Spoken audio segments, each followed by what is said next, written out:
ఈ car race case తెలంగాణలో మళ్లీ తెరపైకొచ్చింది.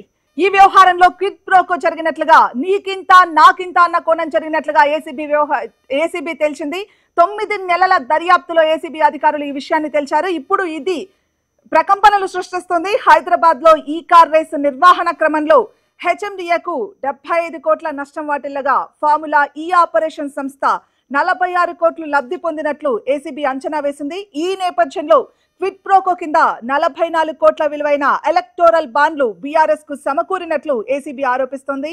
ఈ నేపథ్యంలోనే కేటీఆర్ తో పాటు ఇతర నిందితులపైన అభియోగాల నమోదుకు అనుమతి ఇవ్వాలని కోరుతూ ఏసీబీ అధికారులు ప్రభుత్వానికి అదేవిధంగా గవర్నర్ కు సైతం లేఖ రాయడం జరిగింది.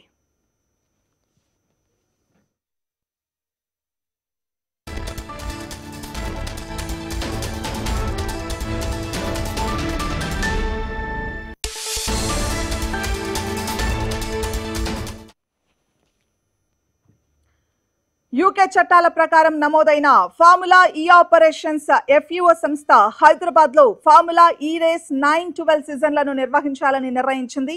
ఈ మేరకు ఏస్ నెక్స్ట్ జెన్ ప్రైవేట్ లిమిటెడ్ పురపాలక పరిపాలన పట్టణాభివృద్ధి శాఖతో 2022 అక్టోబర్ 25న త్రైపాక్షిక ఒప్పందాన్ని కుదుర్చుకుంది.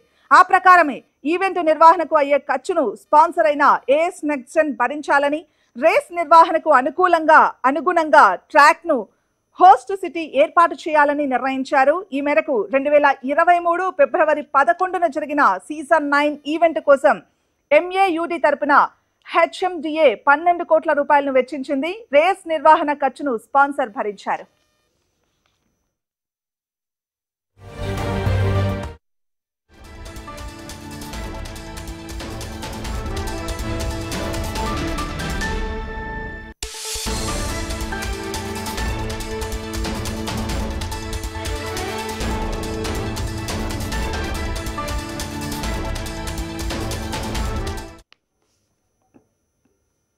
తర్వాత ఎఫ్ఈఓ స్పాన్సర్ మధ్య విభేదాలు తలెత్తడంతో సీజన్ 10 నిర్వహణకు ఆటంకాలు ఎదురయ్యాయి. రుసుం చెల్లింపులకు స్పాన్సర్ చేతులెత్తడంతో దాన్ని ప్రభుత్వమే చెల్లించే అవకాశాలపై చర్చించారు. 2023 సెప్టెంబర్ 27న హెచ్ఎండిఏ కమిషనర్ హోదాలో అరవింద్ కుమార్ అప్పటి మున్సిపల్ శాఖ మంత్రి కేటీఆర్ కు ప్రతిపాదనలు సైతం పంపించారు. ఏస్ నెక్స్ట్ జెన్ కు బదులుగా హెచ్ఎండిఏనే ప్రమోటర్ గా హోస్ట్ సిటీగా వ్యవహరించాలనే ప్రతిపాదనను కేటీఆర్ ఆమోదించారు. ఈ క్రమంలో హెచ్ఎండిఏ నిధుల నుంచి మొత్తం 54 కోట్ల రూపాయలు చెల్లించారు. 10 కోట్ల కన్నా ఎక్కువ చెల్లించాల్సి వచ్చినప్పుడు తప్పనిసరిగా ఆర్థిక శాఖ అనుమతి తీసుకోవాల్సి ఉన్నప్పటికీ కూడా అలా జరగలేదు. 2 విడతల చెల్లింపుల అనంతరం ఎఫ్ఈఓ ఎంఏయుడిల మధ్య 2023 అక్టోబర్ 30న కొత్త ఒప్పందం కుదిరింది. 90 లక్షల పౌండ్లు అంటే 90 కోట్లను చెల్లించడమే కాకుండా ఈవెంట్ నిర్వహణకు అవసరమైన ట్రాక్ నిర్మాణంతో పాటు ఇతర లాజిస్టిక్స్ ను సమకూర్చాల్సిన భారాన్ని ప్రభుత్వమే భరించాలని ఒప్పందంలో పేర్కొన్నారు.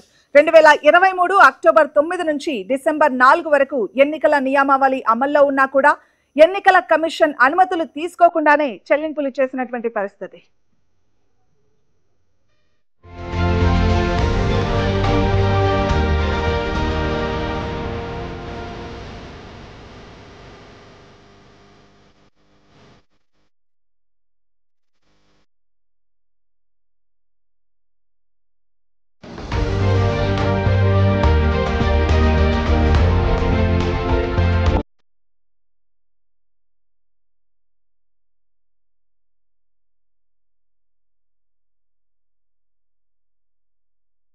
ఏసీబీ లేఖలోని సమాచారం మేరకు తొలి సీజన్ నిర్వహణ క్రమంలో ఏస్ నెక్స్ట్ జెన్ కు 165 కోట్ల మేర నష్టం వాటిల్లడంతో ముందుకెళ్లలేమని ఆ సంస్థ చేతులెత్తేసింది.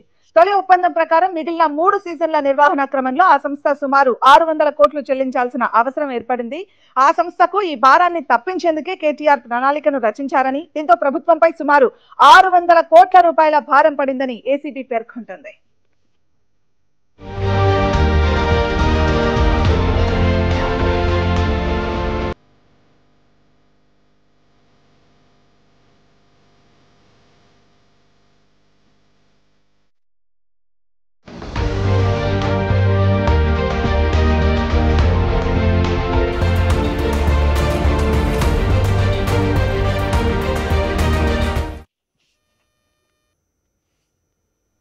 ఇప్పటికే నమోదు చేసిన ఎఫ్ఐఆర్ లో ప్రధాన నిందితుడిగా కేటీఆర్, A2గా అరవింద్ కుమార్, A3గా హెచ్ఎండిఏ అప్పటి చీఫ్ ఇంజనీర్ బిఎల్ఎన్ రెడ్డిని పేర్కొన్నారు. దర్యాప్తు క్రమంలో international sports consultant Govada Kiran Malleswararao ఎఫ్ఈఓలను కూడా నిందితులుగా చేర్చారు.